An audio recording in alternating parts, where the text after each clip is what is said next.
Hello and welcome to Enchantment of Eternity's review for Angel 1, which is episode 13 of season 1 of Star Trek The Next Generation. This video is part of a series of videos where I review episodes of Star Trek The Next Generation, one episode at a time. In this video I will cover the episode Angel 1.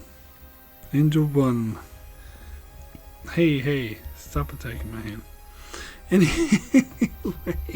so, Angel 1 is the episode where the Enterprise tries to recover the missing crew of a Federation freighter, and they go to a world called Angel 1, which is controlled by a matriarchy, mostly women that discriminate against men, and they beam down to the planet and try to convince them to give up the surviving members of the freighter, and the leader, Mistress Biyaka, explains that the members of the freighters have become outlaws as they're revolutionaries that teach equality, which goes against their philosophy of women being in control of everything. And meanwhile, in the Enterprise, there's a virus that's affecting everyone and starts to affect everyone and disables them except for somehow miraculously not Dr. Crusher, who is apparently immune from this virus, I guess because she's the doctor. And Riker eventually finds the missing freighter people, but they refuse to return to the Enterprise, and then Mistress Biyaka finds them and sentences them all to death. Riker plans to beam them aboard the Enterprise against their will, but the virus prevents him from doing so because their fate would not be any better up there. And so he gives Mistress Biyaka a big speech about how they're not revolution. It's not revolution she's worried about, it's evolution. And she buys the speech, and so sends the freighter people and their supporters off to an isolated area in order to try to slow evolution down. So then Riker beams back at the ship after Crusher finally found a cure, and everything's well and dandy. So this is a fairly well-hated episode of Next Generation. As I mentioned in a previous review I did, this is one, I think this is in the bottom 10 lowest rated episodes on IMDb. It is, I believe, Maurice Hurley, who was the showrunner for the first 2 seasons of The Next Generation, referred to this as a huge mistake, as a terrible, terrible episode. Will Wheaton also said it was not very good, giving it a D letter score. And there was also a this website by I couldn't pronounce his name again. Keith something, who was actually an author of a lot of Star Trek books, who reviewed a lot of Star Trek episodes, said that this was one of the worst episodes of season 1, and said it was one of the sexist episodes of Star Trek. And yes, other lists has this rated as one of the worst episodes of Next Generation. I actually never hated this episode that much. To me, this is just another generic, forgettable, bad episode of season 1 that's just par for the course for season 1. It's maybe a little bit, it's definitely on the worst side. Not all episodes of season 1 are as bad as this. But it never stuck out to me as being, like, I don't think, if I did like a top 10 or top 20 worst episodes of the entire show of The Next Generation, this probably wouldn't make it. It just never really stood out to me as being particularly terrible. It's more forgettable in a bad way. But yeah, I never really had the particular R for this episode. And More specifically, I really disagree with Keith, who said that this episode was one of the most sexist episode of Star Trek. I don't think it's even in the same ballpark as Turnabout Intruder. That's not to say that this episode isn't sexist, but on a scale of Turnabout Intruder and Prophet and Lace, this doesn't even make the scale. It's nowhere near as bad as Turnabout Intruder. So I wouldn't. Maybe he was saying it's the most sexist episode of TNG, which okay, I'll go with that, but it doesn't hold a candle. Actually, maybe that one is more sexist. Dinner light the candle. It's just too ridiculous anyway. But it doesn't hold a candle to Turnabout Intruder. I'm sorry, it doesn't. But so I found an interesting quote. And again, this goes along with everything I've been hearing about Gene Roddenberry. And of course, there's some wonderful quotes Gene Roddenberry gave when he wrote Turnabout Intruder, where I'm quoting here. So it's total quotes, where he said, all women are... Well, I can't remember his exact phrasing. It was something along the lines that all women are bitches that can't be trusted or something like that. And he said this in 1969. It was another era, a long time ago. And since then, he's been and he helped write. He mainly was the writer of Turnabout Intruder, the most sexist episode of the entire Star Trek franchise, and one of the most sexist pieces of fiction I've ever seen in my life. Period. And he later went on to do conventions where he was talking to the fans. He apologized for Turnabout Intruder, although didn't accept full responsibility. He didn't admit exactly how sexist he was, but said, I was wrong to say that women couldn't be Starfleet captains.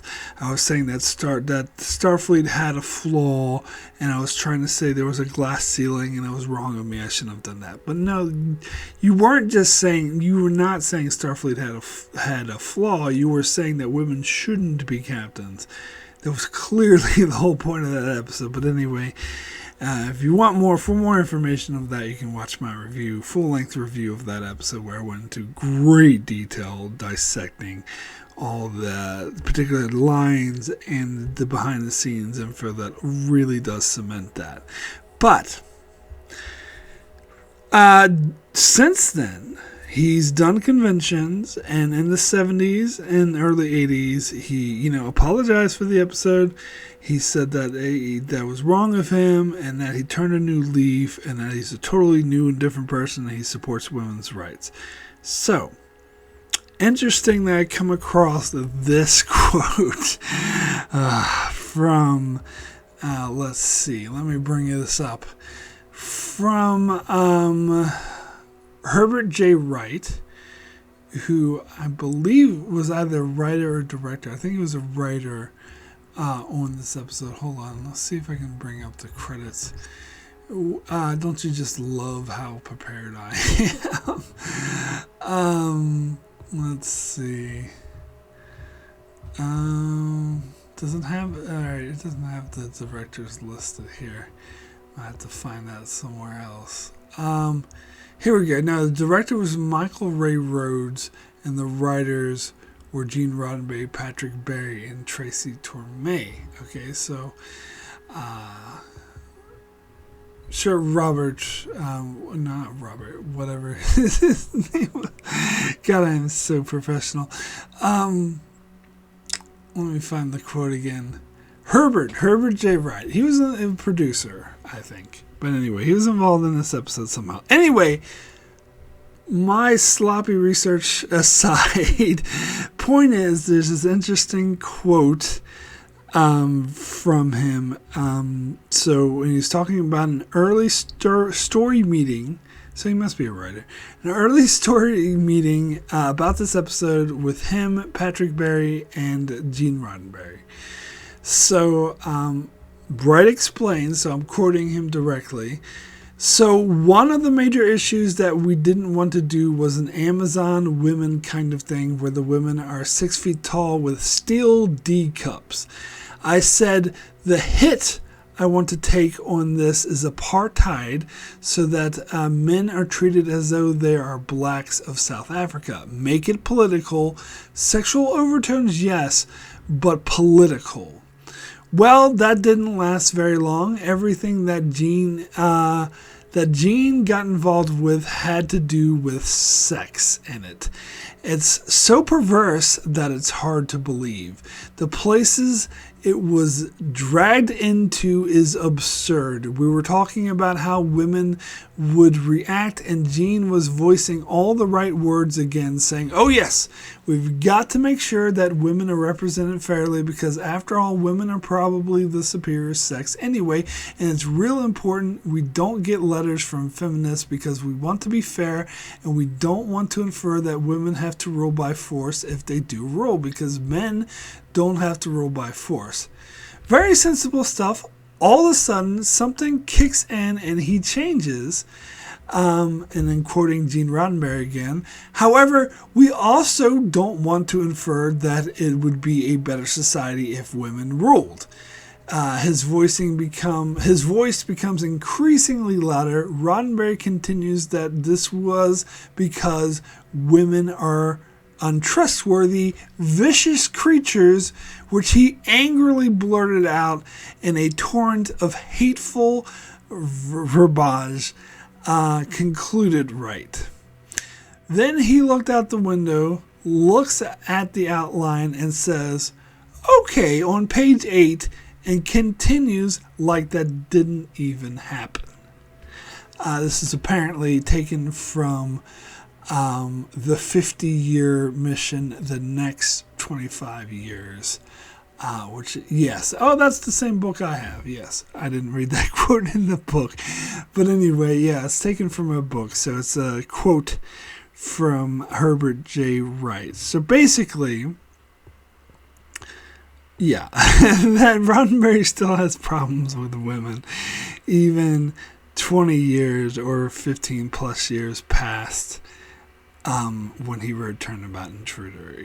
He tries to pretend that it's, women are the better sex and it would be better if they ruled, but they're all untrustworthy, vicious creatures anyway. He blurted it out angrily.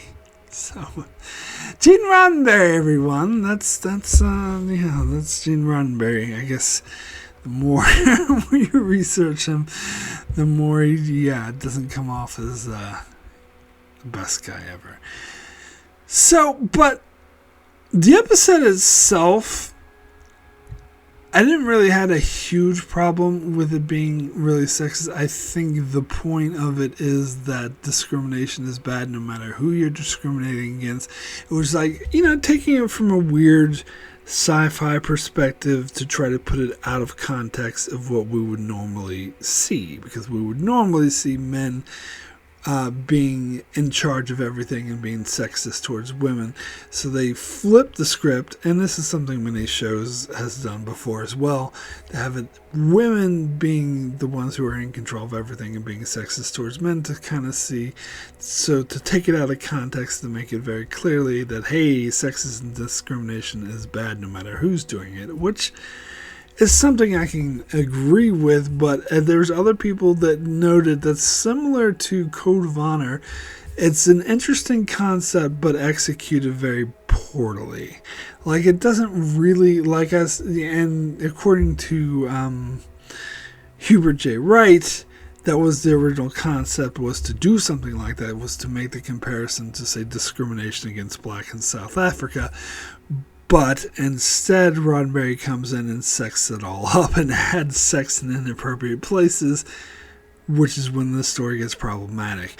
And so I think that is actually the biggest issue of this episode, something that Will Wheaton pointed out in his review, is how Riker has to have an affair with the leader of this world, and has to seduce or be seduced, as he said, by a world leader.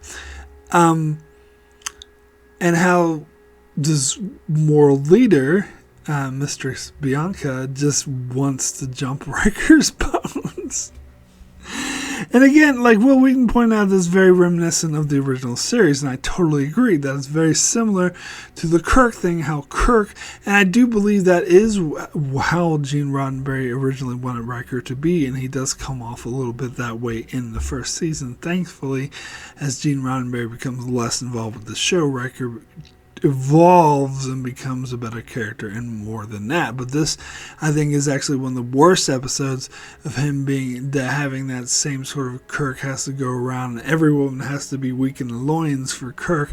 They have to immediately want to jump his bones as soon as they see him, and that Kirk has to go around and have random affairs and seduce women. And they do that with Riker here. And it's completely inappropriate and undermines the whole point of the episode, and it's just gratuitous. It is. Now, I've heard some people criticize this episode saying, oh, why is Riker being the main one negotiating with them? Because it's a society that respects women, so why isn't Troy the main one negotiating? But I actually would argue she is. Like, Riker does speak up occasionally, and eventually he does negotiate more, but at the beginning, it's mainly Troy and Yar that are doing most of the talking. But then someone else, another reviewer, argued that why should they placate them? They shouldn't placate to their prejudices and actually have the men, since they're in charge, be the ones negotiating, and just regardless of what the prejudice of this particular world is. I don't know so much about that. I tend to go with the more like they want to be diplomatic, so why not have Troy be their main mouthpiece? But she is through most of the episode. In fact, I don't know. Like, this episode doesn't really make a good social commentary regardless. But for me, as I said, I never really got up involved that much into the gender politics of this episode, more caught up in the fact that it's poorly written and cheesy and not good. Yeah, it's just the whole storyline with one of the mistress, Ariel, who we see in the background, is actually having an affair with Ramsey, the main freighter survivor. And I care because of why. And they refuse to leave, even though they're going to die. And then Riker gives this stupid speech, and all of a sudden he's, you know what? You're right, Riker. I'll just send them to a far-off peninsula where their life will be tough and they won't be around anyone. Like, how's that good too? That's still suppressing them. And they're going to continue their being prejudiced against men. So how is that a good resolution to this episode? And Riker's speech is dumb. and the fact that he dressed up in their garb where he's showing his hairy chest, and Yar and Troy were making fun of him, like, seems very disrespectful. They shouldn't really treat the Starfleet officer that way. And I already talked about how dumb the whole plot of him having an affair with her was, and how cheesy it was, and how it kind of undermines any commentary that this episode tries to make. So yeah, this whole storyline sucks and is a wash. But then we get a B storyline with the virus, which is very problematic in different ways. It's very, well, maybe I shouldn't use the word problematic. Maybe they'll use the word bad or poorly written. Is probably more accurate. So, there's a virus that comes from the holodeck, which right there is wrong, because anything, as we established in the previous episode I talked about, the big goodbye, anything from the holodeck should disappear the instant it leaves the holodeck. So this includes viruses. Sorry to say, because if it's created in the holodeck, then guess what? It's holo-fucking graphic and can't exist outside the holodeck. So right there is strike one. Strike 2 is the fact that everybody gets it. Absolutely everybody, except for Dr. Crusher. Why? Just so because she's the doctor and she needs to be the one that cures it? That's makes sense for the plot, but it doesn't actually make sense story-wise. And then strike 3 is Dr. Crusher, when she finds out what the virus came from, she's like, what's that smell? I smell something Klingon. And then Picard points out, oh, yes, that's this fragrance that Worf noticed from the holodeck. And she's like, oh, the holodeck. She's like, oh, so the virus is actually hidden in this sweet aroma that makes you inhale deeply. And as soon as you inhale, you get the virus. The issue with that scene is Dr. Crusher noticed the aroma, which means she inhaled it, which means she should get the fucking virus. But this episode goes on for much longer and more people get it, and yet she still doesn't have it. It's like the Riker thing in Naked Now, but in this case it's just a lot more convenient because she happens to be the doctor that needs to cure it. Why does that make her immune? Being a doctor does not make you immune. And it was contrived, and it was just there so that Riker wouldn't be able to beam the freighter survivors back to the Enterprise. It's there for an excuse.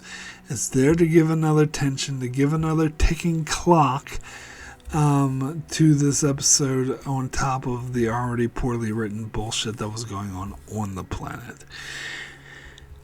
And then, speaking of contrivances and ticking clocks, we also got the plot of the Romulans that are going to attack this outpost, and that they need to go and fight off the Romulans. And the episode ends after they resolve the situation on Angel 1 and they go off to secure the starbase against the Romulans. You know what? I'd rather see that Romulan plot than this episode. Now, what's interesting about this, because this is retconned later on, or completely ignored, is because this is the first appearance of or the first mention, I should say, because they don't appear, but it's the first mention of the Romulans in The Next Generation. And apparently I read somewhere that originally the script was supposed to feature 7 Ferengi ships that were attacking Federation outposts, but I think they've realized by the time they started filming this episode that the Ferengi sucked, and they wanted to walk away from them, which they absolutely should. And maybe they realized they should go towards the Romulans instead of the Ferengi, which is what they eventually do. But the first time we actually do see the Romulans in the episode, the neutral zone, they mentioned several times in that episode that Starfleet has had no contact whatsoever with the Romulans in many decades. Oops. Because this episode, Starfleet had very clear contact with the Romulans, and yet it's not decades ago, it's weeks or months ago, and no mention of this. So, as I said, it was ignored or retconned out of existence, which, you know what, I don't really mind that much, because you want to retcon this episode out of existence, I'm okay with that, because it's not a good episode. Anyway, let's get to some patron comments for this episode. Let me see here. Well, first of all, I want to thank all the Patreon supporters that support me on Patreon. It's very much appreciated. This helps to keep the channel going and help the channel thrive. We have Francisco Chuck Hooks, Kyrie091, Anthony D. Benedictus, Ricky Metagester, Joel Lavals, Alessandro Miguelesio, Norman Buckwald, Stephen Kennedy, Brenton Berg, Allison Fordyce, and Brandon Nailhouse. Thank you all so very, very much for your support. Let's see if we can bring up the comments for Angel 1. First comment is from Norman Buckwald, who says, a matriarchy that acts like patriarchy. Ugh. If you look at the credits, by the way, written by a man, directed by a man, not even an opportunity for DC Fontana to remove her name from this one, as apparently if she was asked. I guess at this point she knew better than to even bother at this point and likely said no. As for looking at this episode and comparing to the Masterpiece Society, as these are both shows where in one Riker gets intimate with the leader of the planet and the other Troy gets intimate with the leader of the planet. Troy had to apologize for what she saw as poor judgment to Picard, while you guessed it, Riker didn't need to at all, and this isn't even getting into the very stupid Voyager disease rule that wasn't in canon as of yet, but could be seen simply as a violation of the Prime Directive. And Riker's convincing speech works to add insult to the viewers.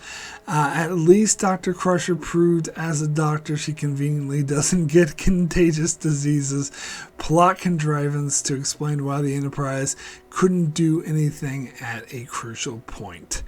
One sexually exploited Riker to the delight of Tasha and Troy out of 10. Our next comment is from Ricky, who says, another god-awful episode of Season 1. I just realized that the season is the second worst behind Picard Season 2. I didn't realize how many shit episodes there are in this season, so this episode's premise is so dumb, and it's being ruled by a female hierarchy. Now this could be interesting concept, but what they do with it is so terrible and cheesy. I mean, the leader and all the girls fall for Riker when he dresses up as these people. Yar and Troy constantly mock him for no reason. I mean, when you think about it, this episode is very sexist and unbelievable. I mean, really, the leaders should be way smarter than to fall for Riker's scheme. Besides that, this episode is boring and nonsensical. I didn't buy that because the survivors took wives from this planet that this planet's social infrastructure would collapse. So horrible plot, and the B plot where the Enterprise gets a virus because Wesley Crusher was playing snowball fight in the holodeck and that Picard himself was sick and that Geordi had to take charge of the ship was so forgettable and had no interest at all. When watching these episodes, I try to find redeeming factors and good parts, but here, like most of Season 1 episodes, there aren't. So again, my rating is a 1 out of 10. Well, this is one of the rare instances where I'll have to disagree with Ricky, particularly when you said that Season 1 is the worst worst season of Star Trek behind Picard Season 2, because I still think that Enterprise Seasons 1 and 2 are worse than Season 1. But that's just me. And yes, I'm sticking by that, because maybe I like some of the episodes in Season 1, like Justice and Haven, more than other people do. But, yeah, I still don't think it's as bad. Anyway, next comment is from Brandon Neil Howells, who says, Angel 1. I always wonder if there's a planet designated Angel 2 somewhere, and if they have the same sexist laws, reverse sexism in the 1980s, where the males are more petite and dressed like a cross between ballerinas and circus performers, is still sexism. Don't let anyone tell you differently. I can't help noticing that everyone on Angel 1 is white. Why the Federation even considering a monarchy for membership? Why is the Enterprise searching for the freighter Odin after 7 years? How does society on Angel 1 work? We are told that marriage is frowned upon, but where are the ordinary people, families, and children? This was meant to be an episode about apartheid until Gene Roddenberry got his grubby little paws on it. The exile of the Odin crew and the wives strikes me as unnervingly similar as Khan Nudin Singh's followers. Can a holographic snowball cause a shipwide plague? Personally, I doubt it, but it's good to see Crusher, the only doctor on the Enterprise, at work. The one scene that touched me was Worf advising Geordi to get some rest, and that was performed by the only black actors on this episode. I will never willingly watch this cringy story. 3 Tasha Yars and Deanna Troi sniggering unprofessionally at Riker's toy boy outfit out of 10. Everyone touched on that whole thing about how Troy and Yar kind of were giggling at Riker. Now, Brandon asked some really good questions. Why is it the Enterprise only searching for the freighter Erden after 7 years? What took them so long? They mentioned when Bianca doubts that a ship as vast and important as the Enterprise would be looking for just a tiny little freighter. Their response is, "Oh, we just discovered it and we are investigating it." Really? Nobody thought to search for this freighter for 7 years? They couldn't extrapolate where it was, because it actually didn't have warp engines, so it didn't travel very far to get to Angel 1. It was still in the general area, so anyway. Also, what's the other question? Oh, yeah. Why is the Federation even considering a matriarchy for membership? Yeah, that's a good question. Why would they even consider this planet for Federation membership when it's clearly has a lot of issues and shouldn't be a part of the Federation at all? But then again, it's not that far from the original series where the planet and Cloud Miners was a member of the Federation, which that still had a lot of this bigots and discrimination, and bigotry entangled in its entire system, systematic bigotry, as is portrayed here. So I guess the Federation's okay with that? No, they're not. Everything later says that they're absolutely not okay with that. But anyway, my rating for Angel 1 out of 10, I'm also going to give this episode a 3, like Brandon. Not going as low as a 1. I'm doing a 3, very poor. As I said, this episode's definitely sexist, but I don't think it's nearly as problematic as Code of Honor, something like Code of Honor, or especially not Turnabout Intruder. As I said, I don't think it's even in the same ballpark as Turnabout Intruder, but it has its issues. It's extremely poorly written. I mean, there is some things I find slightly entertaining and interesting about this episode, like the Crusher trying to find the cure for the virus, and actually do portray Data as being impervious to viruses, so it has to step up from Naked now, and Riker trying to find a way out of the situation, but of course, he does by giving it a stupid speech, and of course he has an affair with the world leader, which he absolutely shouldn't have. So I don't know. Still a very bad episode, as I said. I'm giving it a very poor rating, but I don't think, as I said, it's not one that sticks out to me as one of the absolute worst of the show. It's just, didn't get that bad for me, but very little redeeming qualities. So that is it for my review of Angel 1. I'll be back next Monday for another TNG review for 11001001. And then Wednesday, I am starting my reviews for Ahsoka, covering the first Star Wars show that I'll be covering every episode week to week. And then Friday, another TNG review with Too Short a Season.